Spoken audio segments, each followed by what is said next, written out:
तेरी अच्छी बनेगी।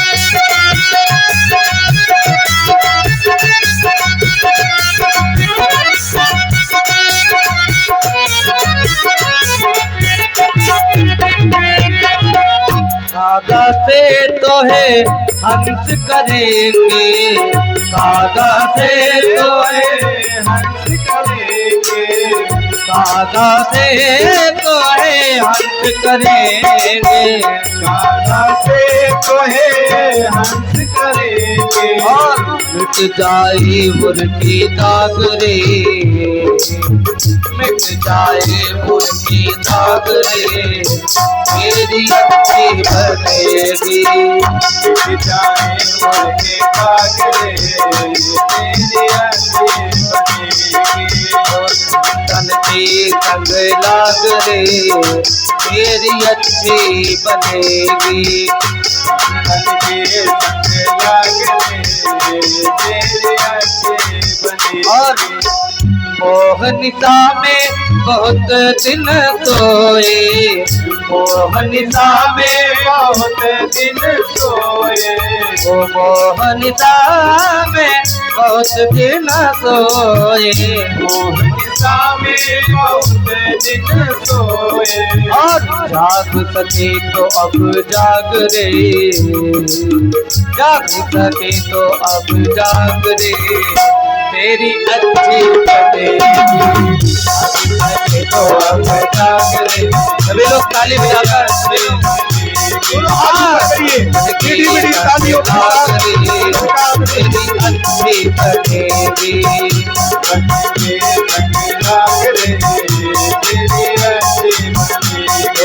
अच्छी बनेगी तेरी किस्मत जागेगी, अच्छी बनेगी तेरी किस्मत जागेगी, वो अच्छी बनेगी तेरी किस्मत जागेगी, अच्छी बनेगी तेरी किस्मत जागेगी। तीरो बड़े भाग रे, ओए तीरो बड़े भाग रे, अच्छी बनेगी। तेरो बड़ा भाग रे, तेरी अच्छी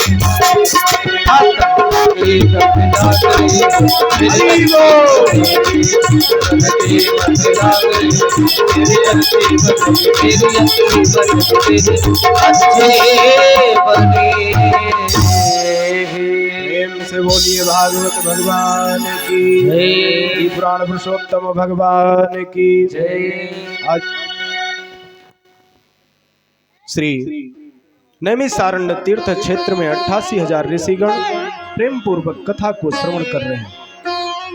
महाराज ने कहा कि जिस समय दंडी वेशधारी ने उस फल को आत्मदेव जी महाराज को दिया, सारा नियम बताया, आत्मदेव जी महाराज उस फल को लेकर के आनंदित हो गए। दंडी वेशधारी साधु को बार बार प्रणाम किया और वहां से अपने घर के लिए निकल पड़ते। फल को लिए हुए उधर दंडी वेशधारी साधु अंतर ध्यान हो जाते। पंडित जी उस फल को ले जाकर अपने घर पहुंचे, दरवाजे पे आवाज लगाया, अरे देवी सुनती हो? पंडित जी का आवाज सुन करके, आत्मदेव जी का शब्द सुन करके धुंधली बाहर निकलती है। महाराज क्यों आप आवाज दे रहे हैं? अरे देवी इस फल को मैं लेकर आया हूं और ये फल कोई साधारण फल नहीं, एक साधु ने मेरे ऊपर कृपा करके इस फल को दिया है। अगर तुम इस फल को खा लोगी तो निश्चित रूप से तुम्हें संतान की प्राप्ति होगी। धुंधली के हाथों में उस फल को रख दिया। महात्मन ने जिस प्रकार नियम बताया था, सारा नियम, सारा विधान बता करके पंडित जी वहां से भिक्षाटन के लिए निकल पड़ते हैं। वह धुंधली उस फल को लेकर के बैठी हुई थी। महाराज का जैसे जाना हुआ, इतने में उसकी एक चचेड़ी बहन पहुंच जाती है। अरे बहना, हाथ में ये फल, ये कैसा फल है, क्यों लेकर बैठी हो? कुतर्क करना प्रारंभ कर दी। धुंधली ने कहा, मेरे पति इस फल को लेकर आए हैं। किसी साधु ने इस फल को दिया है और कहकर दिया है कि अगर इस फल को मैंने खाया तो मुझे अवश्य पुत्र की प्राप्ति होगी। उसने कहा, अरे बावली, तेरी मति मारी गई है क्या? अगर फल खाने से पुत्र उत्पन्न होता तो पता नहीं कितने लोग फल खा के पुत्र की प्राप्ति कर लिए होते। बावली मत बन। अगर इस फल से पुत्र प्राप्त होता ही होगा तो द्वार पर बंध्या गाय बंधी हुई है, उसने भी आज तक प्रजनन नहीं किया है, बछड़ा या बछड़ी का जन्म नहीं हुआ है। इस फल को उसे जाकर खिला दे। अगर सत्य होगा तो उसका भी गर्भ धारण हो जाएगा।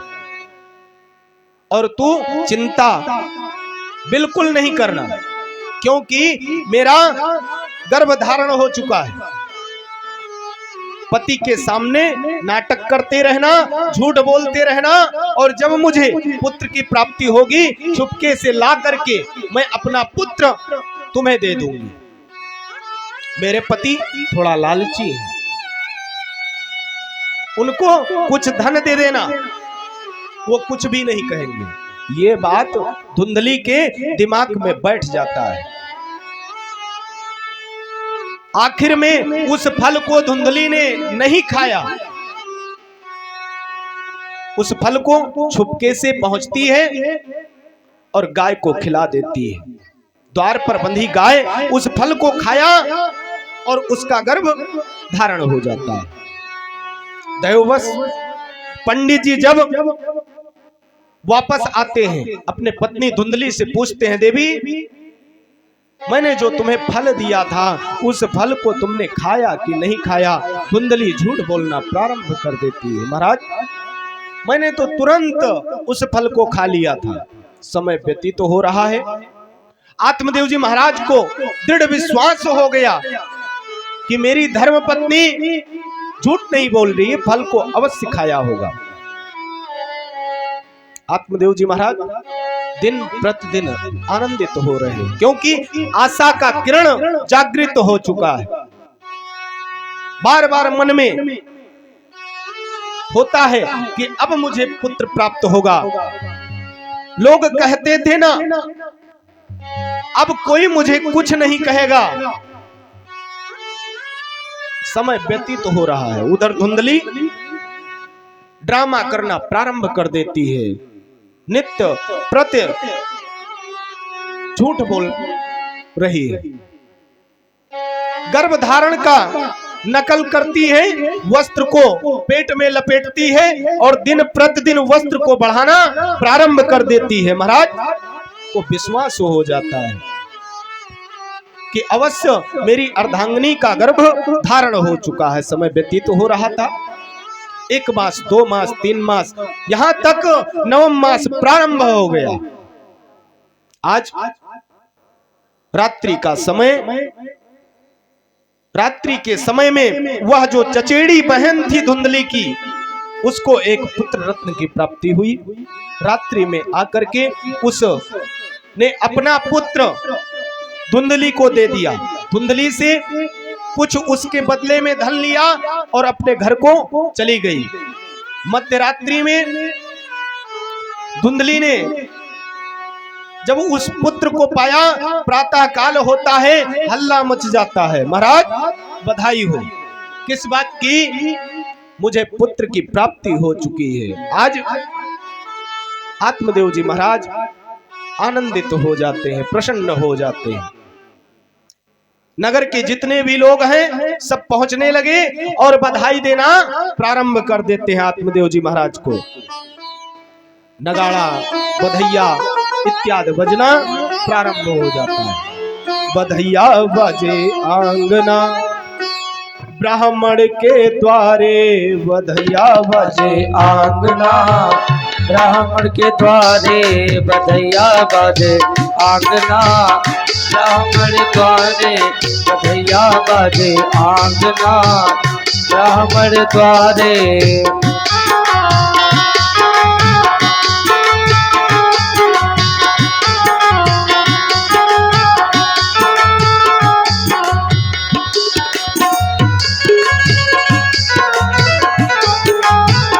ब्राह्मण द्वारे, ब्राह्मण के द्वारे, ब्राह्मण द्वारे, ब्राह्मण के द्वारे, ब्राह्मण द्वारे, हाँ ब्राह्मण के द्वारे, ब्राह्मण द्वारे, ब्राह्मण के द्वारे। आंगना देखो बधैया बाजे आंगना ब्राह्मण के द्वारे, बधैया बाजे आंगना ब्राह्मण के द्वारे।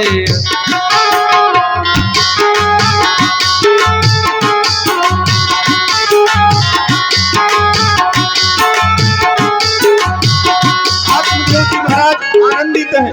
जो भी पहुंचता है महाराज बधाई हो, पंडित जी बधाई हो, आपको इस अवस्था में चौथे चरण में पुत्र की प्राप्ति हुई है, इसलिए ढेरों बधाई हो, लाखों बधाई हो। आत्मदेव जी महाराज जैसे इस शब्द को सुनते हैं मानो उनको पुनः युवा हो गए हो, आनंदित हो जाते हैं, प्रसन्न हो जाते हैं।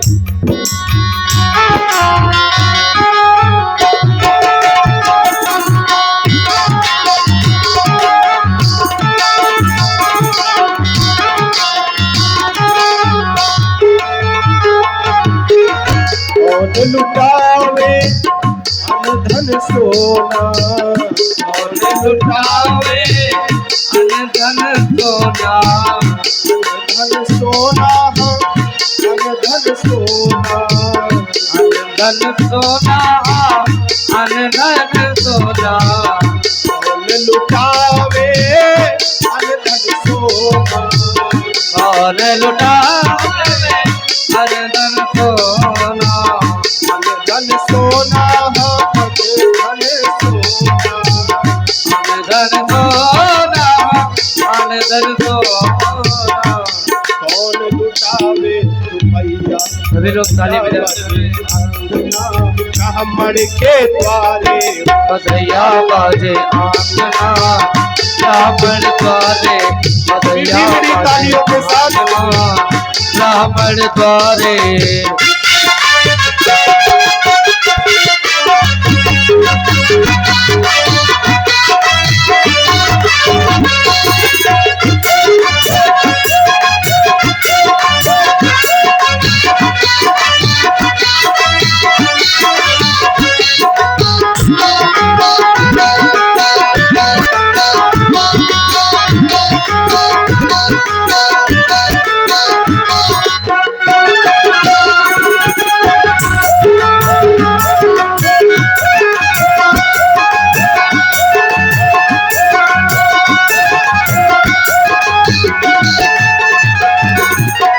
ब्राह्मण लुटावे धन सोना, ब्राह्मण लुटावे धन सोना, लुटावे धन सोना, ब्राह्मण लुटावे, हाँ ब्राह्मण लुटावे, हाँ ब्राह्मण लुटावे धन सोना।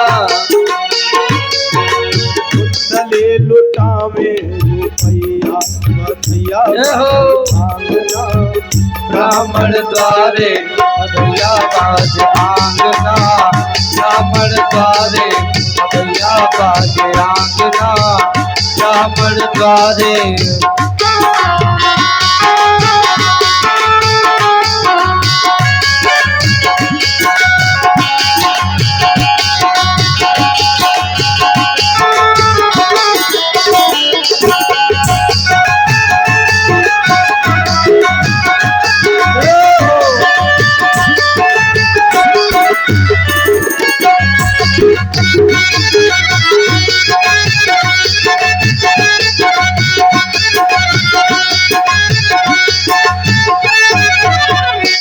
नगर के लोग सब खुशियाँ मनावे, नगर के लोग सब खुशियाँ मनावे, खुशियाँ मनावे, खुशियाँ मनावे, खुशियाँ मनावे, खुशियाँ मनावे। नाचे गावे, नाचे गावे, नाचे गावे, नाचे गावे। या बजे आंगना ब्राह्मण के द्वारे, या बाजे आंगना ब्राह्मण के द्वारे, भैया बाजे आंगना ब्राह्मण के द्वारे, भैया बाजे भैया बाजे आंगना ब्राह्मण के द्वारे, भैया बाजे आंगना ब्राह्मण द्वारे, भैया बाजे आंगना ब्राह्मण द्वारे, भैया बाजे आंगना ब्राह्मण के द्वारे। प्रेम से बोलिए भागवत भगवान की, जय। श्री राधावर कृष्ण चंद्र की। हाँ, इस प्रकार जयकारा लगाया जाता है। देखियो भैया, हमरे अर्गन वाले भैया किन्नर जय बोल रहे हैं, किन्नर जय बोला करो। जानी नहीं मिलते, कहा तो है हो कि जय हो, कम से कम जयकारा तो लगाओ, बाकी तो काल से हम देखते हैं।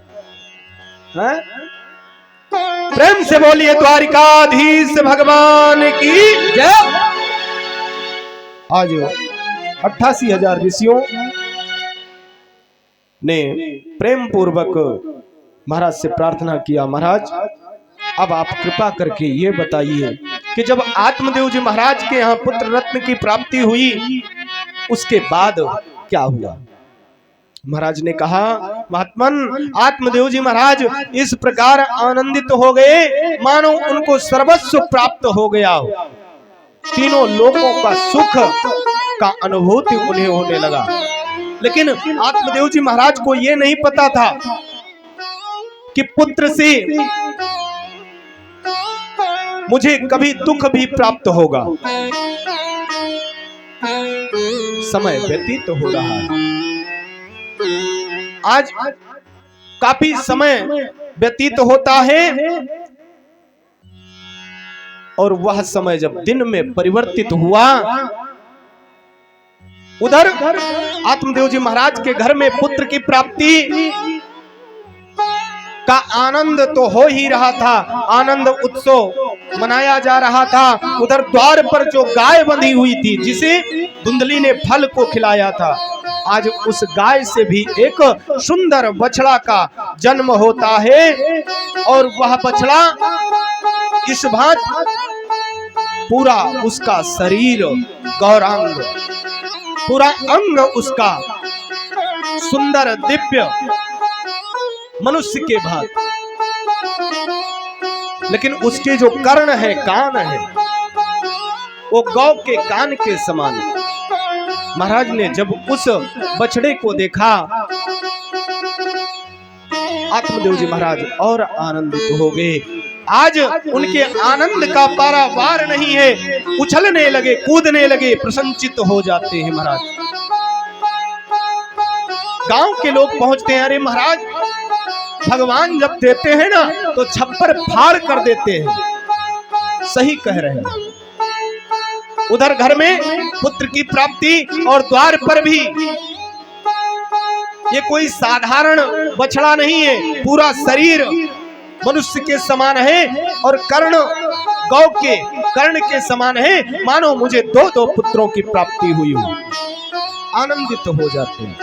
समय व्यतीत हो रहा है, दिन प्रतिदिन आनंद को प्राप्त कर रहे हैं। उधर जब कई दिन व्यतीत हुए, आनंद पुत्र प्राप्ति का जो आनंद था वो उत्सव जब समाप्त होता है, महाराज ने विचार किया कि कोई शुभ मुहूर्त निकाल करके अब अपने पुत्रों का नामकरण करना चाहिए। बालक का नाम रखा जाता है ना पंडित को बुलाकर। आज आत्मदेव जी महाराज ने विचार किया कि अब अपने बालकों का मैं नाम रखूं, वैदिक ब्राह्मणों को बुलवाऊं, पूजा पाठ विधि से वैदिक कर्म को करते हुए वैदिक रीति के साथ अपने पुत्र का नामकरण करवाऊं। ऐसा प्रस्ताव लेकर के धुंधली के पास पहुंचे, अपने पत्नी से कहा, अरे धुंधली सुनती हो? महाराज कहो।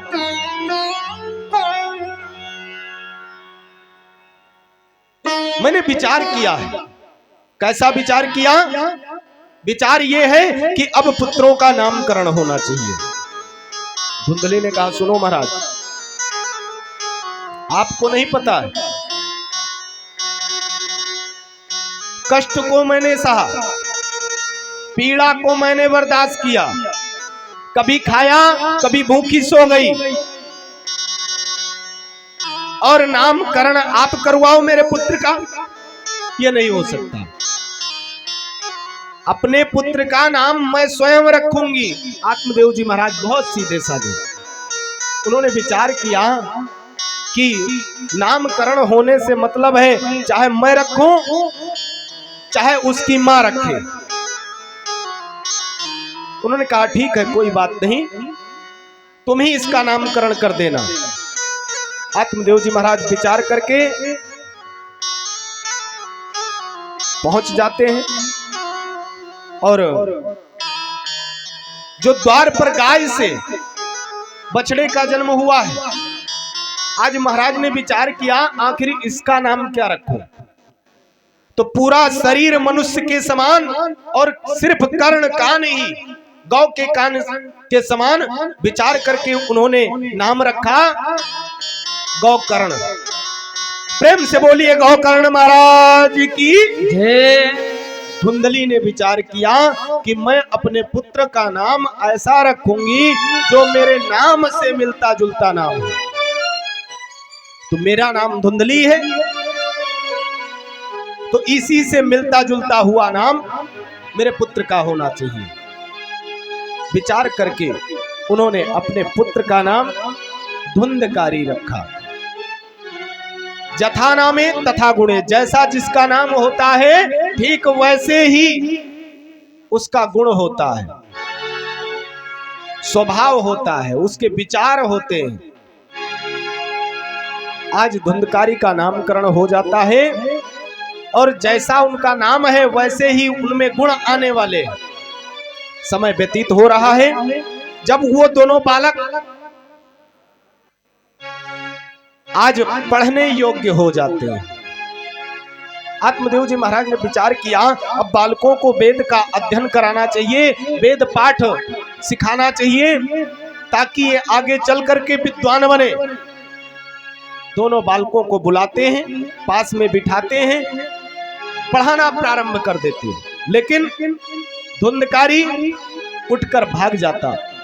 गोकर्ण जी महाराज प्रेम पूर्वक विद्या को अध्ययन करते हैं। एक बार आत्मदेव जी महाराज अगर विद्या अध्ययन करा देते हैं, कोई श्लोक कोई मंत्र पढ़ा देते हैं, गोकर्ण जी महाराज को तुरंत मुंह जबानी कंठस्थ याद हो जाता है। गोकर्ण जी महाराज आत्मदेव जी के पास बैठ करके चारों वेद का अध्ययन कर रहे हैं। उधर धुंधकारी ग्राम में अत्याचार करना, गांव में बालकों के साथ खेलना, प्रतिदिन झगड़ा करना, लड़ाई करना, मारपीट करना, उसका कृत्य प्रारंभ हो जाता है। इतना अत्याचार करने लगा कि आत्मदेव जी महाराज के यहाँ शिकायत आना प्रारंभ हो जाता है, उलाहना आना प्रारंभ हो गया। आत्मदेव जी महाराज गोकर्ण जी के तरफ जब देखते हैं तो मन में संतोष होता है, आनंदित हो जाते हैं, क्योंकि गोकर्ण जी महाराज परम विद्वान बन रहे हैं। उधर जिस पुत्र के लिए इधर उधर दरबदर भटकते थे कि मुझे पुत्र की प्राप्ति हो, मुझे संतान का योग बन जाए, संतान की प्राप्ति हो जाए, आज वही संतान आत्मदेव जी महाराज को पीड़ित कर रहा है, दुख पहुंचा रहा है। आत्मदेव जी महाराज व्याकुल हो उठे और पहुंच जाते हैं गोकर्ण जी महाराज के पास। हे तात, अब मैं क्या करूं, क्योंकि अब तो मुझे ये प्रतीत होता है ना तो मैं घर का रहा और ना ईश्वर के चरण का रहा। जिस पुत्र की प्राप्ति के लिए मैंने अनेकानेक उपाय को खोजा, आज वही पुत्र मुझे दुख पहुंचा रहा है, मुझे पीड़ा पहुंचा रहा है। आखिर मैं क्या करूं? गोकर्ण जी महाराज ने समझाया, पिताश्री आप स्वयं परम विद्वान हैं और सत्य और असत्य का स्वयं विवेचन कर सकते हैं। क्या सत्य है, क्या असत्य है? असत्य जो है उसे दूर कर दो, और जो सत्य है, सत्य कौन है? परमात्मा है। सत्यम परम ब्रह्म। सत्य कौन है? ब्रह्म, परमात्मा, ईश्वर। तो जो सत्य है उसी के शरण में जाओ। मोह माया का त्यज मोह तृष्णा, ये मोह और तृष्णा जो लेकर के आप व्याकुल है, पीड़ित है, दुखित है, इसका त्याग कर दो। अगर त्याग नहीं करोगे तो नाना प्रकार का कलेश, नाना प्रकार की पीड़ा आपको पहुंचेगी। अनेकानेक प्रकार से उपदेश देते हैं। आत्मदेव जी महाराज आनंदित हो गए और मन में विचार किया कि अब मैं घर और परिवार का त्याग कर दूंगा और वैराग्य को धारण कर लूंगा। तो कहां जाऊं? वन में जाओ। वन में जाकर के भगवान की भक्ति करो, भगवान का कृपा प्राप्त करो, ताकि मोक्ष हो सके, सदगति हो सके। ये पुत्र मोह, पत्नी मोह, परिवार मोह, बहु मोह, ये ले डूबती है। हाँ करो, अवश्य करो, ये आप सबसे भी कहना है। जहां तक हो सके तहां तक बनाओ, और जब देखो कि पुत्र से पीड़ा पहुंचने लगी है, तुरंत आपके ग्राम में मंदिर बन गया है, आ जाओ यहीं डेरा डाल दो, करो सेवा माता जी का, भगवान का, और अंत में भगवान के धाम को प्राप्त करो।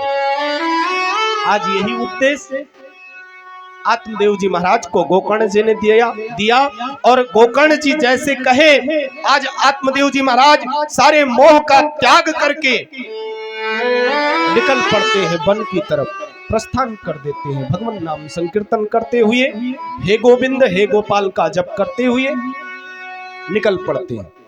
उधर जैसे आत्मदेव जी महाराज घर का त्याग करके निकले, गोकर्ण जी ने सोचा कि अब तो इस घर में मेरा सुनने वाला कोई नहीं रहा। एक ही ज्ञानी पुरुष था, उसने घर का त्याग कर दिया, अब मेरे रहने लायक यहाँ नहीं है। रात्रि का समय हुआ, गोकर्ण जी महाराज ने अपना कमंडल उठाया, एक वस्त्र लिया, झोली लिया और रात्रि में तीर्थाटन के लिए निकल पड़ते हैं। तीर्थ में भ्रमण करने के लिए गोकर्ण जी निकल लिए। उधर नित्य अत्याचार धुंधकारी का बढ़ने लगा। जितना वो बढ़ता गया, जैसा जैसा उसका उम्र होता है, ठीक उसी भांति उसके अत्याचार, उसके पाप बढ़ने लगे। पिता का जाना हुआ, इधर उसने वैश्या का संग कर लिया, जुआ खेलना प्रारंभ कर दिया। घर का जितना धन था, सारा धन वैश्याओं के संग में, जुआ खेल में लुटा दिया। उधर जुआ खेलने के लिए धन नहीं बचता है, वैश्याओं को देने के लिए धन नहीं बचता है, माता के पास पहुंचता है, अरे धुंधली कहा मां आज नाम से संबोधित कर रहा है, मुझे धन चाहिए, धन नहीं दोगी तो मैं तुम्हें प्राण दंड दूंगा। माता रुदन कर रही है। धुंधली जिन्होंने बढ़ावा दिया था अपने पुत्र को, आज वह स्वयं रुदन करती हैं, रो रही हैं, व्याकुल है। धुंधली को पीटता है, मारता है अपने मां को। एक दिन रात्रि का समय धुंधली का प्राणांत हो जाता है। जब कोई नहीं बचा, उसने विचार किया अब मैं कहां जाऊं, क्योंकि धन तो था नहीं। चोरी करना प्रारंभ कर दिया। नगर के किनारे गणिकाएं यानी वैश्या का संग करता है और चोरी में जो भी धन उसे प्राप्त होता है सारा धन ले जाकर के उन वैश्याओं को खिलाता है। कुमार्गामी बन गया, व्यभिचारी बन गया, महाखल हो गया। एक दिन वैश्याओं ने अधिक धन का मांग किया। छोटे मोटे धन से मेरा अघाव नहीं हो रहा है, मेरी क्षुधा नहीं शांत हो रही है, तो अधिक धन चाहिए। उसने विचार किया इतना धन मैं कहां से लाऊं, और उस धन को एकत्र करने के लिए उस नगर के जो राजा थे उन राजा के घर में चोरी किया। वैश्याओं ने विचार किया अभी तक तो ये छोटा छोटा चोरी करता था, पकड़ा जाता था, थोड़ा बहुत मारपीट होता था, छूट जाता था, लेकिन अभी राजा महाराजाओं के यहाँ चोरी करने लगा है। कहीं अगर ये पकड़ा गया तो ये हम सबका भी नाम लेगा। इसलिए आज जो धन लेकर आवे इस धन को लेकर के अपने पास रखो और इसका आज नमो नारायण कर दो। वैश्याओं ने विचार करके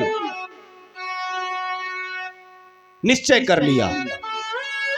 उधर धुंधकारी जैसे धन लेकर के पहुंचता है, वैश्याओं ने दरवाजा को बंद किया, सारा धन एकत्र करके अपने पास रखा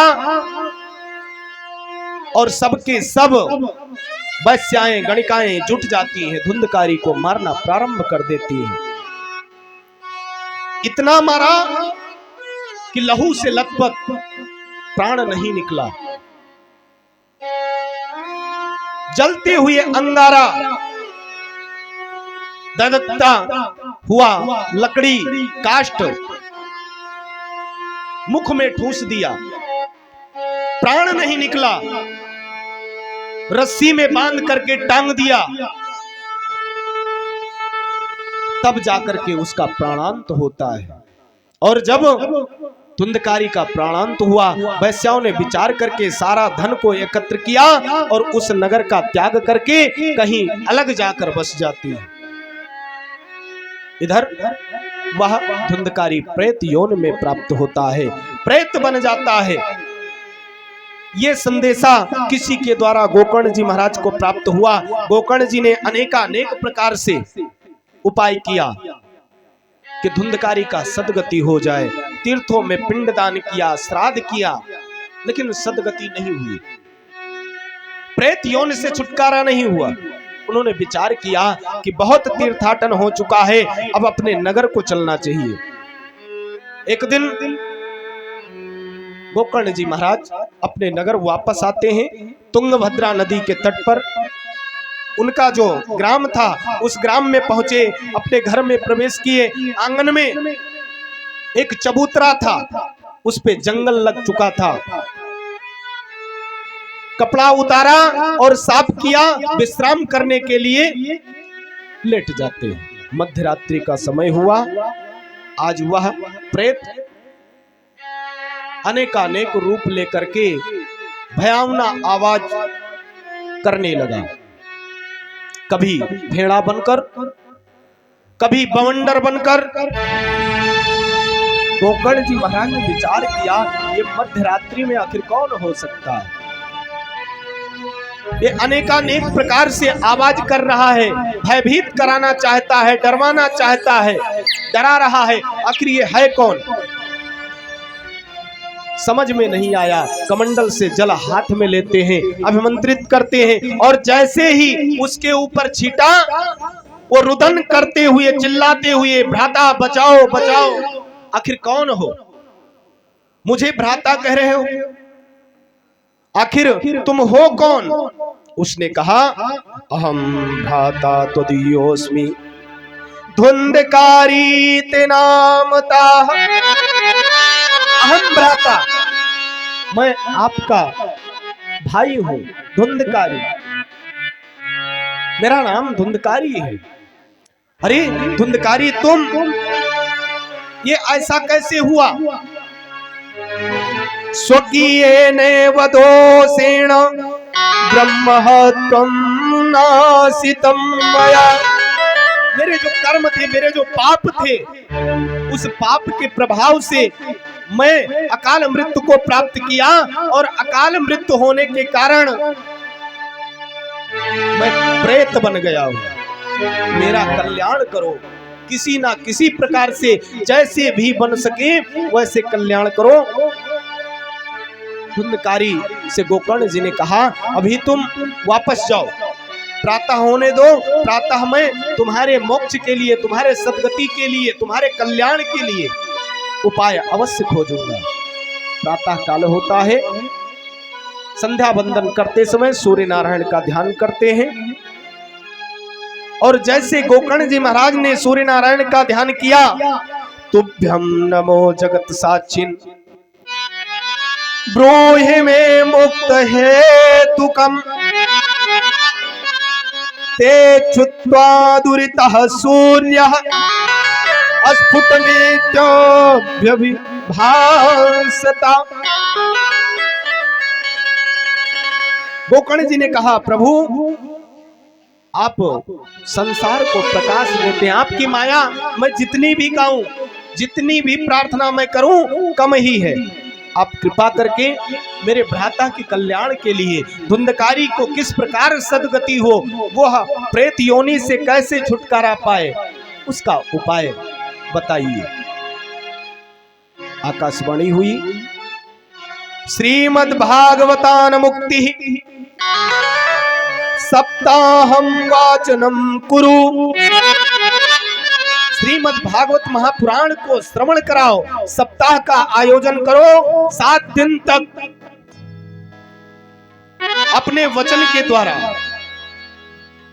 जब उसको श्रवण कराओगे तो निश्चित रूप से मुक्ति प्राप्त होगी, सद्गति हो जाएगी। इति सूर्य वचः सर्वे धर्म रूपम तो विश्रुतम। इतना कह करके सूर्य नारायण अपने आकाशवाणी को हटा देते हैं। इधर गोकर्ण जी महाराज ने निश्चय कर लिया, सप्ताह यज्ञ का आयोजन किया। उस आयोजन में श्रीमद् भागवत महापुराण को प्रारंभ किया और उस धुंधकारी को अभिमंत्रित करके 7 गांठ के बांस में बिठा दिया। कथा श्रवण कराना प्रारंभ कर देते हैं आज गोकर्ण जी महाराज। पूरे गांव के लोग एकत्र होते हैं। जहां जहां तक संदेशा पहुंचा था कि गोकर्ण जी महाराज अपने भ्राता, अपने भाई के कल्याण के लिए श्रीमद् भागवत का आयोजन करने जा रहे हैं, सबके सब वहां पहुंचने लगे कथा श्रवण करने के लिए। कथा प्रारंभ होता है।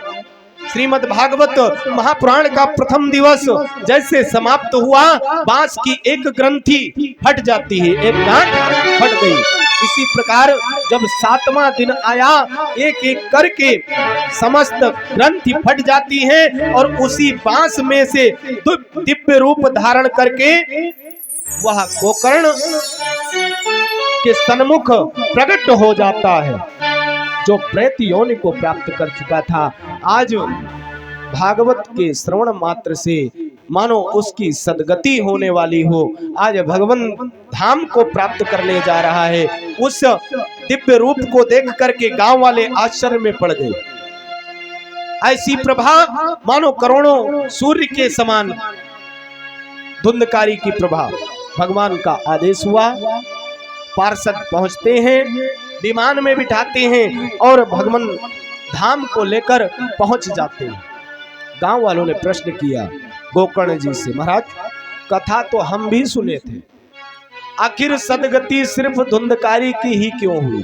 गोकर्ण जी ने कहा, आप सब बहुत सरल स्वभाव के, निराहार होकर के एक स्थान पर बैठ करके 7 दिन तक धुंधकारी ने श्रीमद् भागवत महापुराण को श्रवण किया, इसलिए उसकी सदगति हो गई। आप सब भी नियम के साथ, विधि विधान के साथ अगर श्रीमद् भागवत महापुराण को सुनोगे तो निश्चित रूप से आप सबका भी कल्याण होगा।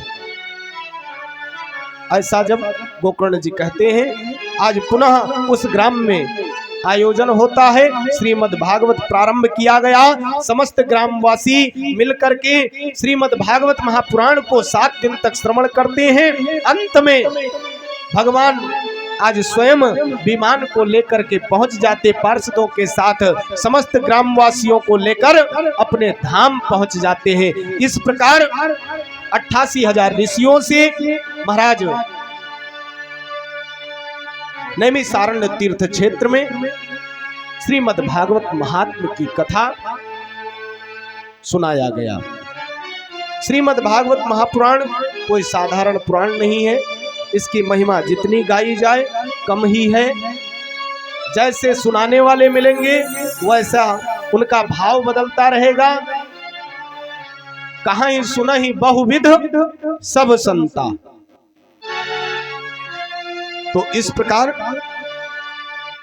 श्री व्यास जी महाराज श्रीमद् भागवत महापुराण का महात्म्य कथा कहते हैं और वहां नैमिषारण्य तीर्थ क्षेत्र में 88,000 ऋषियों के बीच में इस कथा को प्रारंभ किया गया, इसकी महत्ता की गई और आगे की कथा कल के दिवस में आप सब श्रवण करेंगे। आज के कथा का यहीं पर विश्राम किया जाता है। आरती होगी, आरती से पहले एक सुंदर सा भजन का आप सब आनंद ले, तत्पश्चात आरती, आरती के बाद प्रसाद लेकर ही अपने अपने घर को आप सब प्रस्थान करेंगे। एक विशेष सूचना, कथा कहीं भी होता हो, प्रयास ये करो कि अधिक से अधिक समय वहां पर देने का प्रयत्न करो, प्रयास करो, क्योंकि ये सब अवसर बार बार नहीं मिलता है। भगवान की कृपा हो गई तो हो गई, और जब कृपा हुई है तो उस कृपा का लाभ लो। पहली चीज नवरात्रि, दूसरी चीज भगवान की कृपा से इस ग्राम में पहली बार मुझे अवसर प्राप्त हुआ, तो मेरा भी जीवन धन्य हो और आप सबका भी जीवन धन्य हो। इसलिए भारी से भारी संख्या में आइए और कथा को श्रवण करिए, ताकि मुझे भी आनंद की अनुभूति हो और आप सबको भी आनंद प्राप्त हो। क्योंकि कथा सुनने से समस्त पाप, समस्त व्याध, समस्त पीड़ा, समस्त कष्ट दूर हो जाते हैं। एक बार बोलिए, प्रेम से बोलिए, भागवत भगवान की जय, पुरुषोत्तम भगवान की जय। आइए एक छोटी सी भजन, उसके तुरंत बाद मंगलमय आरती। भक्त कहता है, प्रभु बोले बाके बिहारी लाल की जी, कि तेरे रंग में रंगा और जमाना मिले, तेरे रंग में रंगा हर जमाना मिले। मैं जहाँ भी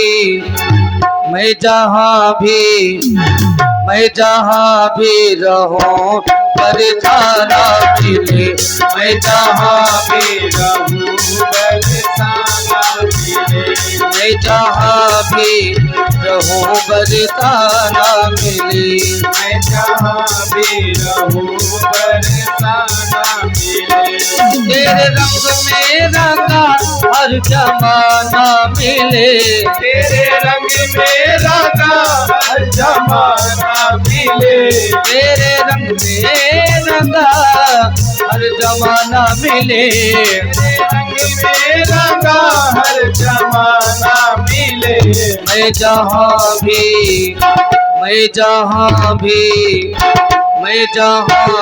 रहूं बरसाना मिले, मैं जहाँ भी रहूं बरसाना मिले।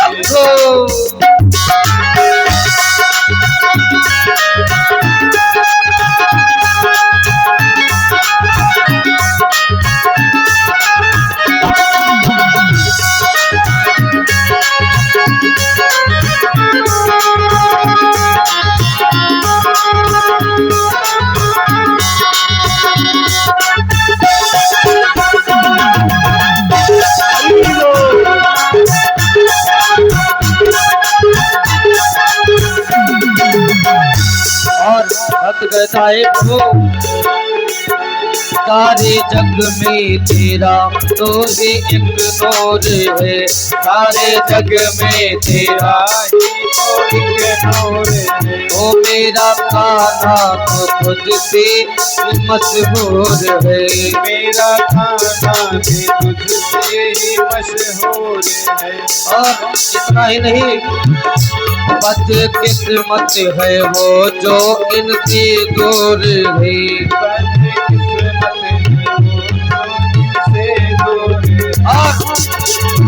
तेरे नाम का हर मस्ताना मिले, तेरे नाम का हर मस्ताना मिले। ओ तेरे नाम का हर मस्ताना मिले, तेरे नाम का हर मस्ताना मिले।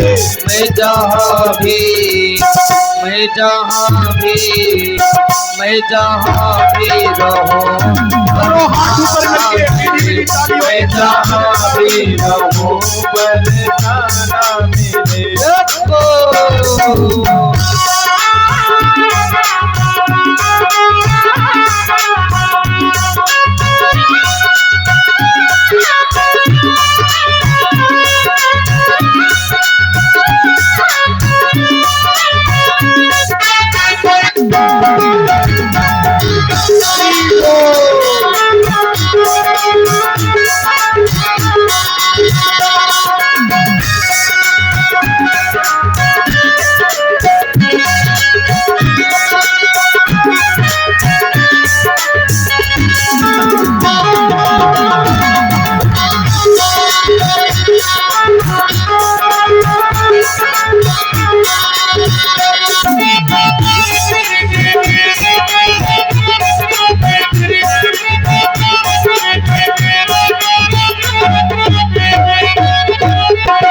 कहता है कि प्रभु तेरी पायल बंसी उनके बजते रहे, तेरी पायल बंसी उनके बजते रहे, तेरी पायल बंसी प्रभु के बजते रहे, तेरी पायल बंसी प्रभु के बजते रहे। ओ जोड़ी प्रीतम प्यारी के सजते रहे, जोड़ी प्रेम प्यारे की सजते रहे, जोड़ी प्रीतम प्यारी की सजती रहे, जोड़ी प्रीतम प्यारे की सजती रहे, जोड़ी प्रीतम प्यारे की सजती रहे,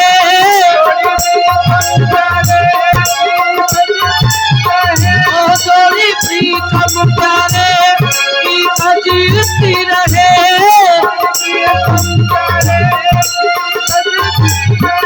और भक्त कहता है कि प्रभु तेरे रसिकों पे छाई ये मस्ती रहे, तेरे रसिकों पे छाई ये मस्ती रहे। और हे प्रभु जब भी मुक्ति मिले तो तेरे चरणों की रज में ठिकाना मिले, तेरे चरणों की रज में ठिकाना मिले, तेरे चरणों की रज में ठिकाना मिले, तेरे चरणों की रज में ठिकाना मिले। मैं जहाँ भी मैं जहाँ भी मैं जहाँ भी रहूं बरसाना मिले, मैं जहाँ भी रहूं बरसाना मिले, मैं जहाँ भी रहूं बरसाना मिले, मैं जहाँ भी रहूं बरसाना मिले।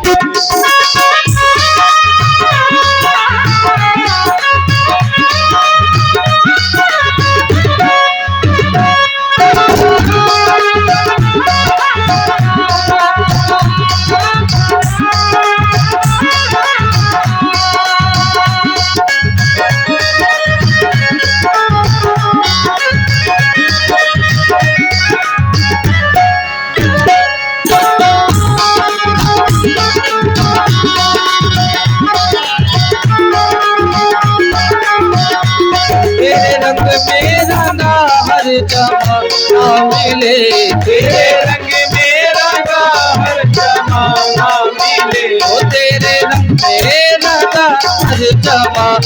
मिले, तेरे रंग में रंगा हर जमाना मिले।